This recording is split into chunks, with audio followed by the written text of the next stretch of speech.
धर्मवीर भाई बहुत लंबे समय से इस मूवमेंट से जुड़े हैं, तो आज वो दिन आ ही गया कि आपके गांव में मैं पहुंच गया हूं।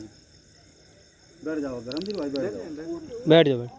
सबसे पहले करुणा के सागर जनागत भगवान बुद्ध के चरणों में कोटि कोटि नमन करते हुए, बहुजन समाज में जन्मे लाखों करोड़ों संतों गुरुओं महात्माओं के चरणों में कोटि कोटि नमन करते हुए, इस देश के भाग्य विधाता, नारी मुक्तिदाता, संविधान के निर्माता, भारत रत्न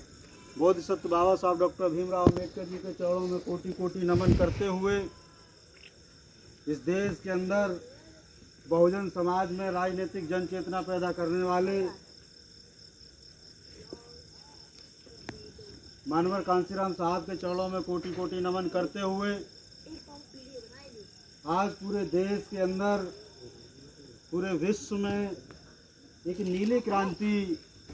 का एक संदेश देने वाले भीम आर्मी के संस्थापक, आज़ाद समाज पार्टी कांसीराम के राष्ट्रीय अध्यक्ष, परम आदरणीय एडवोकेट चंद्रशेखर आज़ाद जी को अपना आदर्श नेता मानते हुए, भीम आर्मी के राष्ट्रीय अध्यक्ष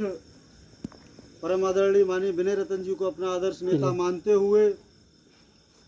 आज इस ग्राम की पवित्र धरती को प्रणाम करते हुए, आज के इस कार्यक्रम में उपस्थित सभी बड़े बुजुर्ग, माताओं बहनों के चरणों से आशीर्वाद की कामना करते हुए, सभी युवा साथियों को मेरा क्रांतिकारी जय भीम। साथियों, सबसे बड़ा प्रश्न है कि आज हम लोगों को रात और दिन इस मूवमेंट को मजबूत करने की आवश्यकता क्यों पड़ी। सबसे पहला प्रश्न कि हमारा जो मानवर साहब कांसीराम से साहब लेके जिस मूवमेंट को आगे बढ़ाने के लिए निकले थे घर से, इतने बड़े स्तर से इस देश के अंदर वो मूवमेंट खड़ा हुआ, उस मूवमेंट के सहारे इस देश में बहुजन समाज ने एक नहीं चार बार राजनीतिक सत्ता का लाभ प्राप्त किया। हमारी इतनी मजबूती होने के बाद कहां पर कमियां रहीं कि हमारा पूरा मूवमेंट पूर्ण बहुमत से आके शून्य हो गया। ये विचार करने का विषय रहा, लेकिन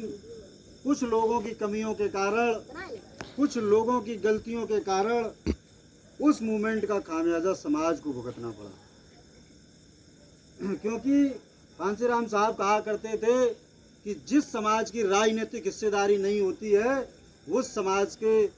माताओं बहनों के ऊपर जुल्म और अत्याचार के अलावा कुछ भी उस समाज को नहीं मिलता है। तो आज इन बीते 15 वर्षों के अंतराल में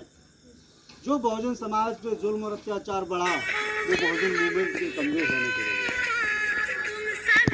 आज भीम आर्मी के उतार और चढ़ाव की स्थिति आती है। आज भाई चंद्रशेखर आज़ाद ने आकर के इस मूवमेंट को वो ताकत दी कि आज पूरे देश के अंदर युवाओं में एक नया जोश है और इस बहुजन मूवमेंट को एक नई ऊर्जा के साथ आगे बढ़ा सकते हैं। क्या ऐसा कर सकते हैं बताओ? इस मूवमेंट को आगे बढ़ाने के लिए योगदान दे सकते हो आप लोग?